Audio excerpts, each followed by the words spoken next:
Hello and welcome to Bondcast, a podcast series where we discuss our views on the latest themes and events shaping rates markets. I'm Imogen Bachra and I'm joined today by our global market specialist, Ian VanderHorn.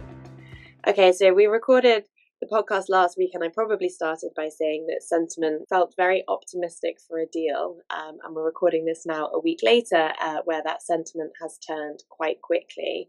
There's been a lot of back and forth in the headlines, and of course the passing of the sort of soft deadline of Trump's visit to China, which I think markets had in mind as a deadline for a deal to be struck. And the passing of that has meant that markets have been able to focus on other things. Of course, domestically, that has been the political backdrop here in the UK. At the time of recording, and it's very important, I know we note this every week, but we are recording this on Thursday afternoon. It's, of course, a very fluid situation. We have gilt market underperformance to start the week on this political instability, but they've been relatively well behaved through the second half of the week so far. Yeah, I think you framed it exactly right, Imogen, and that's probably the best place to start this week. Can you give us a quick overview of where we are currently for any listeners not so familiar with the UK's political situation? I know a lot has happened. Yeah, so we had the local elections last week. I think we were recording just ahead of them, and as was pretty expected and well telegraphed into those, it was a pretty poor result for Labour, which has prompted some renewed pressure for Keir Starmer, the Prime Minister, to step down. His options here really are that either he resigns, but he said that he's not going to do that, and that he will fight on and continue to run the country, or there is an alternative candidate who believes that they have sufficient support from MPs that could trigger a leadership contest. So that sufficient support for Labour means that they would have to have 20% of MPs, i.e. 81 MPs, backing any potential contender. As we record this, literally moments ago, Wes Streeting, the Health Secretary, has announced his resignation, which presumably paves the way for him to be the one to actually pull the trigger on a leadership challenge. But he hasn't done so yet. In fact, there are some reports that he doesn't plan on doing that today. But whoever it is that ultimately potentially pulls the trigger on a leadership challenge doesn't, of course, preclude others from entering the race, as long as they also have support from a different 81 MPs. That makes sense. So, Streeting or no Streeting, who are you expecting to be in the race, in your view? In some ways, that's the key question, of course, and we can come on to why it's only in some ways that that's the key question in a second. But technically speaking, here we could have a 5-horse race.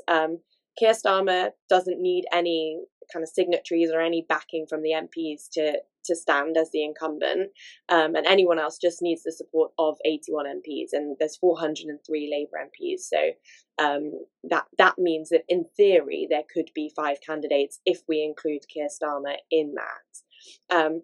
The reason that there's been lots of ambiguity around the potential candidates, and we discussed this briefly last week as well, mostly centres on Andy Burnham, who is widely perceived to be the favourite amongst Labour Party members, but he's not currently an MP.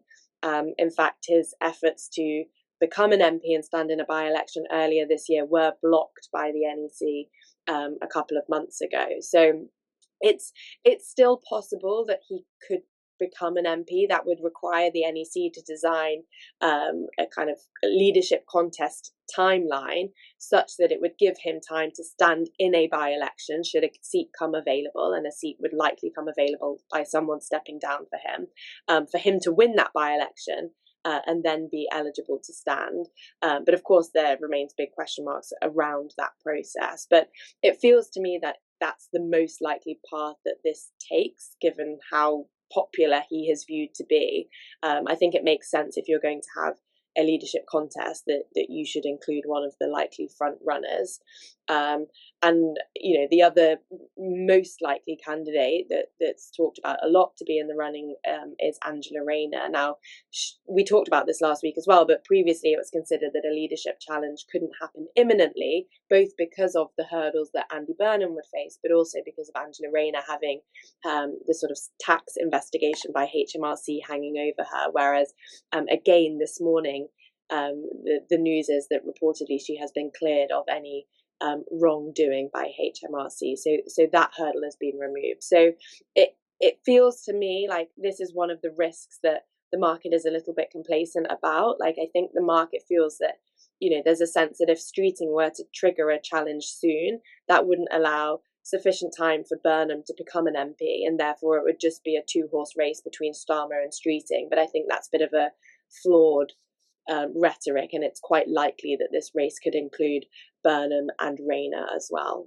Yeah, so still a lot to be ironed out, it seems. But at the onset of that answer, you said that who is going to be in the race is only the key question in some ways. Why is that? The market is, as ever, in these sorts of situations, very focused on the kind of who's and the hows and the timelines, etc. But I worry a little bit that we're missing the wood for the trees in some ways. What we should be caring about, and the key takeaway, is that if and when we get a new Labour leader and therefore a new Prime Minister, that's quite likely to represent a leftward political shift compared to where we are today.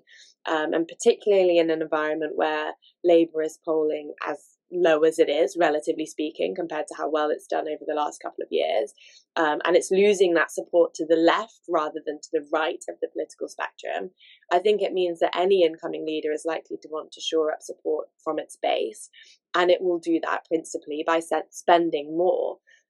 Some of that spending can be offset by higher taxes, but I think it will also have to be funded by higher borrowing. And I think it's quite likely that we get a dilution of the fiscal rules to enable this higher borrowing. And do you think that outcome is being priced? Probably not. We chatted last week about, in the round of meetings that we were doing ahead of the local elections and ahead of the Bank of England meeting, that we detected a real sense of complacency around the political backdrop in a lot of the client conversations that we were having. It was partly because I think people assumed that a challenge, a leadership contest anytime soon wasn't particularly likely because of those hurdles that Rayner and Burnham faced. But even those that thought, a leadership contest could happen before party conference season, say, I think they were a bit complacent around what it might mean fiscally. I think everyone was accepting of the fact that it would mean a likely leftward shift in terms of politics, but I think most people assume that both the markets and the fiscal rules will sort of limit the scope to which there could be any more borrowing. Personally, I think that risks underestimating the extent to which the politics might just dominate the economics over the next couple of years as we head into the next election. It's very reminiscent of 2024 when we had this shift from a centre-right government to a centre-left government. And everyone assumed then that the fiscal rules would provide a constraint on how much Labour could borrow and how much it could matter fiscally. And in the end, it took a few months, but then we had the first fiscal event and they essentially rewrote the fiscal rules to enable considerably more borrowing than we had initially expected.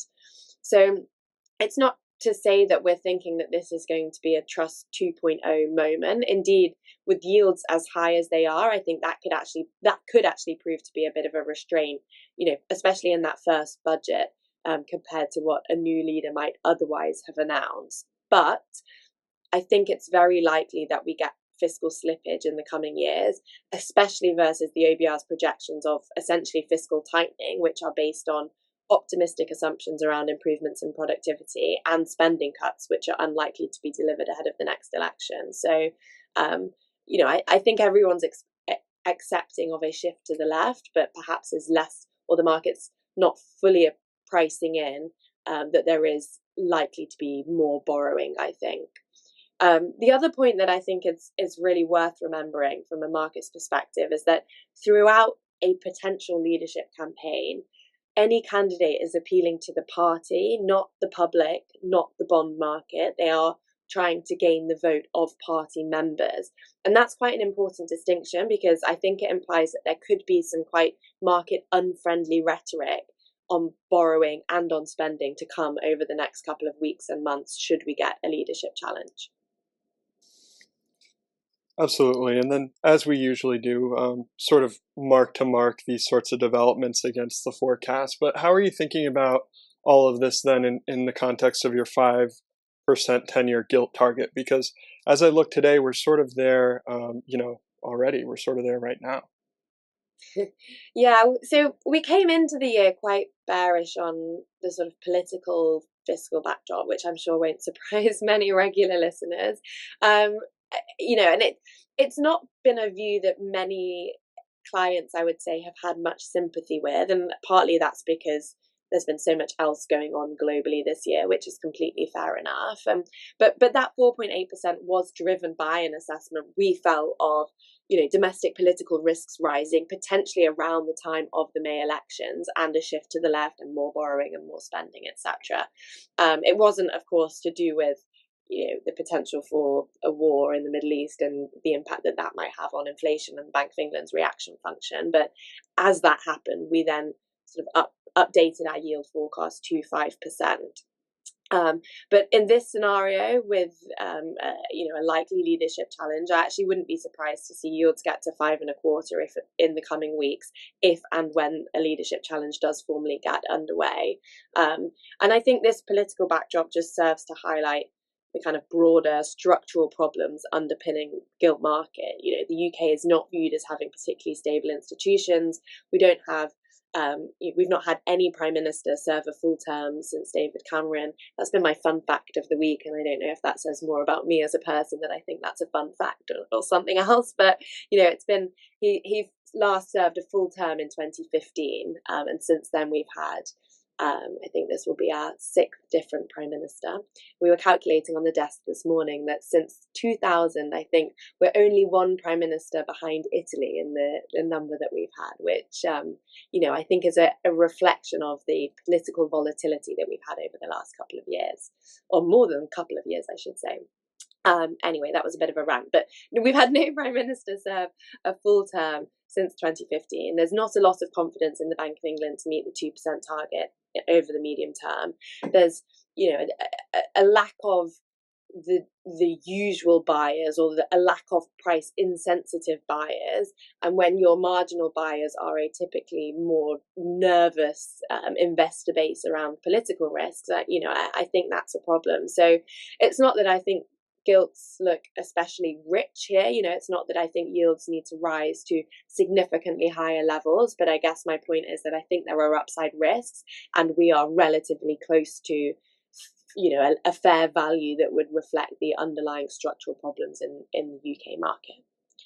That's probably enough on the UK and enough of that bearish view, but let's talk about the US then, where the focus I think this week has been away from the Middle East a little bit, but onto the fiscal side. We've had the tariff refunds begin to roll out, and lots of headlines around that. So can you give us a little bit of background on those refunds to begin with? Yeah, and I'm glad you started asking about that, because I actually think that it too has sort of slipped a little bit behind the scenes this week, especially given, the US inflation data we had, the Trump-Xi meeting that's going on in China right now, and then all the UK fun political activity that you just mentioned. But it is really important for markets, in my view, this tariff refund development.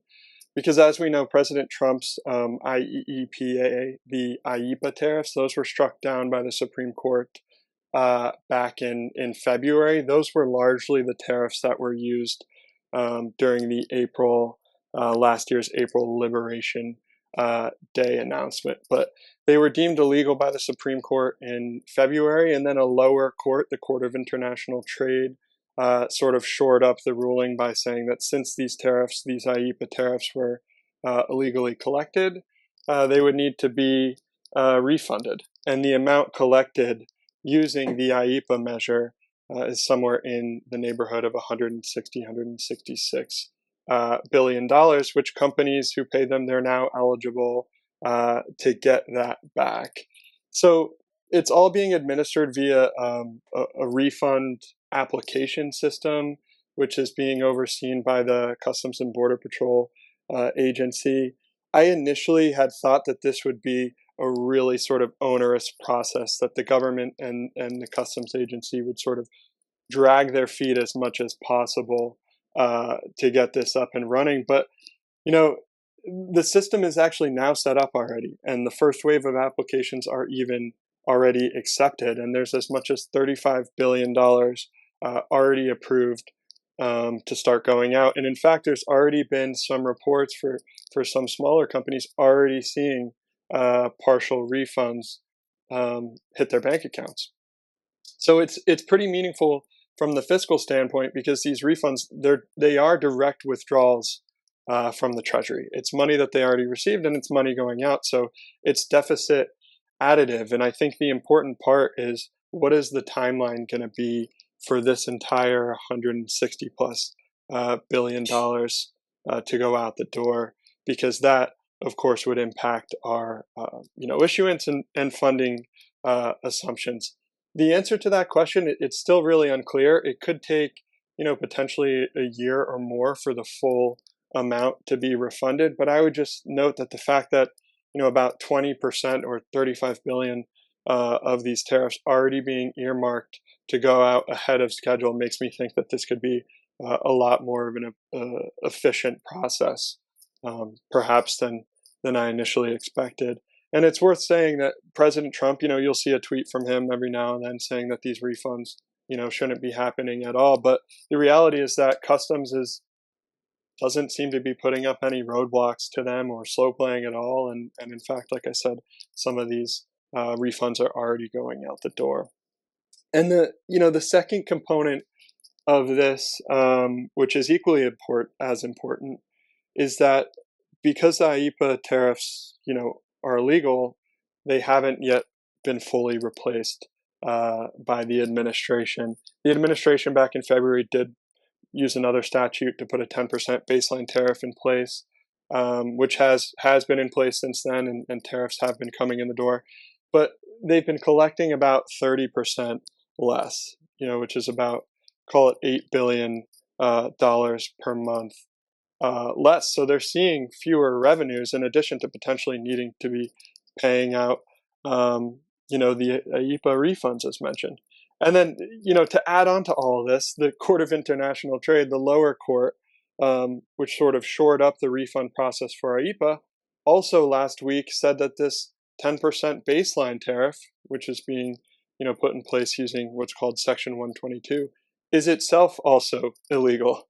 So, there's a lot going on in the background. The risk with that one being illegal is that these tariffs could also themselves need to be refunded. We see that as sort of a low risk because they're already set to expire in July. But it's a risk nonetheless. And as I mentioned, it sort of weighs on the fiscal picture here in the U.S. because these tariffs really are, call it, the most meaningful offset to Trump's big beautiful bill agenda, and especially his tax cuts. And I know I've rambled for a bit, but just real quick on the funding side of all of this is that last week the Treasury quarterly refunding announcement sort of made it clear that Treasury doesn't anticipate increasing the auction sizes for coupons, so 2 to 30-year notes and bonds. So that really means that, as the Treasury starts to pay these refunds and as it really receives less tariff revenue from different statutes, they're going to have to lean on bill issuance to fund any of the gaps. And I do think bill issuance will need to increase more than I had initially expected, probably through late summer this year and through the end of the year. And I think the risks to this are even more to the upside because we also have another reconciliation bill going through Congress. It was just approved by the Senate, and that could clear the way for even more spending in Congress as pertains to a potential defense bill, which we know President Trump has already requested and which perhaps could be needed given the war in Iran. But I'll stop there. It's just a lot of outflows and a lot of potential new spending with so far what looks like to be unclear offsets versus what we had expected at the start of the year. So definitely a deteriorating fiscal picture. Looks like we're not alone then. So plenty of fiscal risk. But I guess, generally when we consider fiscal risks in the market, the sort of textbook response, of course, is for, a steeper curve and an assumption that a lot of this is going to be funded by longer term debt. As you say, your sort of near term assumption, at least, is that in the meantime, that stopgap will be filled by higher bill issuance. But so when you combine those ongoing fiscal pressures, the way that we expect them to be funded over the next couple of months, quarters, years, plus, I guess, the macro backdrop. We haven't touched on it yet, or you briefly mentioned it, but we had stronger inflation data this week as well. Like, how do you combine all of that in the way that you think about the shape of the curve and, the way that longer dated yields, I guess, are pricing these risks? Yeah, that's the right question, because even though the Treasury is likely going to lean on bill issuance to fund any unforeseen shortfall, I do still think that long end yields have more ways to go. We're right at 5% now in the 30-year bond.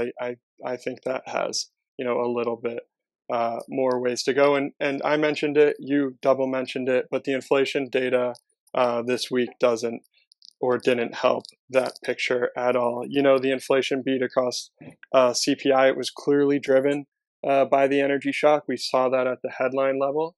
But beneath the hood of CPI, there was also some, call it adverse movement in core services inflation.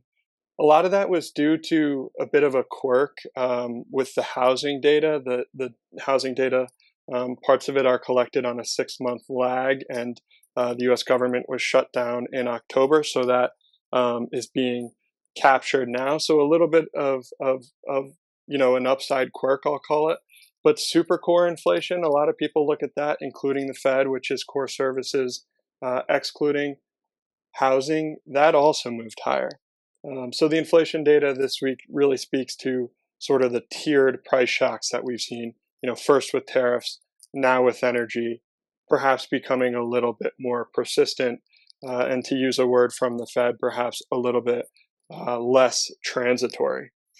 And and I think that's what long end yields have started to catch on about. One of the dynamics that we've continued to watch since the Iran war broke out and the energy shock started is the composition of the increase in nominal yields, particularly at the long end of the curve. And what we've seen is that through April, gains in the front end were driven nearly entirely by inflation expectations, so nearly entirely by break-even inflation, while gains in the long end were driven almost entirely by the real component, so no movement in inflation expectations in the long end of the curve. But after this week, this has actually started to shift a little bit, and long end yields are being driven, at least in part, by longer term inflation expectations. And I think that speaks to a market that expects a longer road to inflation normalization. It speaks to a market that thinks inflation expectations have now a higher probability of potentially becoming unanchored from the long-term stable level. Now, I'm going to, sort of go off on one sort of tangent here, but what I think is interesting with that dynamic is that the rise in inflation this week has also caused the market to reprice the Fed away from easing and now towards hikes. We have, a little bit less than 10 basis points of hikes priced into the market through the end of 2026. And I would have actually expected this, tighter policy to actually lower the inflation expectation further out the curve, because it implies a market that thinks the Fed actually has retained some of this inflation fighting credibility, right? That they would actually act to push down longer term inflation expectations. But, the market has not interpreted it that way. And to be sure, we also don't think the Fed, under the new chair, Warsh, who was formally confirmed this week by the Senate, would be willing to adopt a tightening posture to push back against that as well. So yeah, it's sort of just, I guess, to wrap everything together with the fiscal backdrop I mentioned, the potential, call it unlikely in our view, Fed response to inflation. We think there's a bit more way to go in the long bond, and we're more than comfortable with yields above 5% there. And like you, potentially look for another 25 basis points as well. Okay, nice. I'm pleased to see we're not out of line, and we've been above 5% at the long end for some time, so come and join us. Finally, for this week, of course, the focus, I think if we'd have thought ahead, 2 weeks ago, if we'd have thought to what we might have been talking about most on this podcast in 2 weeks' time, it probably would have been President Trump's trip to China.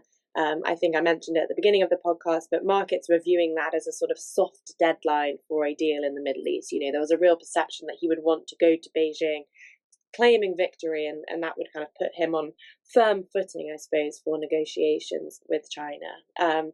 That deadline has, of course, now been and gone. He is there, and we don't have a deal. And of course, the meeting will have concluded by the time this episode airs, but we are recording on Thursday, so we're sort of one day into the agenda. But perhaps you could just comment on what you're watching for from the meeting, or what your take is on the headlines that we've seen so far.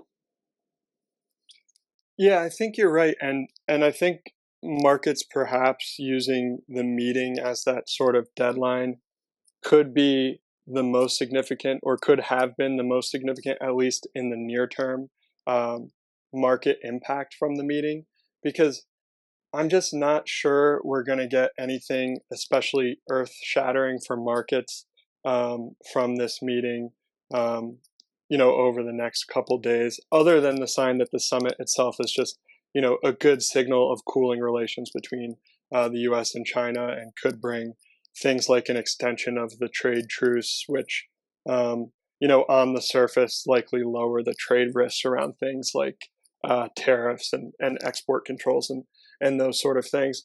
There are reports leaking out already from day one about the deal making going on, and it's largely, I think, as expected going in. You have President Trump asking China to purchase more U.S. goods like airplanes, like agriculture products, and like energy, now oil. And in response, I think we have China making requests to greater access to things like U.S. chips.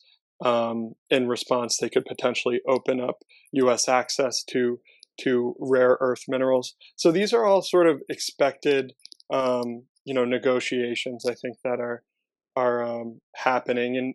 And as pertains to geopolitics, that's sort of, I think, going largely along the lines of what was expected as well. We already had the framework of what those topics would look like. We had President Xi already come out and warn the U.S., against meddling in Taiwan. Then we had the U.S. delegation release a statement that China agreed with them that Iran couldn't have control over the Strait of Hormuz. So it seems like both sides have already hit on the big topics there. China has sort of drawn its line with Taiwan, and the U.S. has looked for, call it concessions, at least in terms of a statement from China on Iran. So we'll see what comes in day two, but I think the important piece really is that these discussions are happening in the first place. It speaks to lower trade volatility. It's important that it's happening, especially given the war in Iran, and it sets the stage for even further communications later this year. I saw an article that President Trump invited Xi back to the U.S. in September. So it's more a story of cooling relations and perhaps likely lower trade volatility. Yeah, I think you're right. I think that is a key, to the extent that we were looking for it to bring peace in the Middle East, it perhaps hasn't done that, but I do think it's an important signal of, a potential step forwards in an important geopolitical relationship. Okay, well, if anything, of course, does come out of day two, we'll touch on that next week, but we can probably wrap up there for this week. Thank you for joining me. Thank you to our listeners for listening in. A reminder, if you liked today's episode, please don't forget to hit the like button and click subscribe so you can get the latest episodes as soon as they're available. And don't forget to check out our other NatWest podcasts, Currency Exchange and Trade Links. Thanks. See you next week.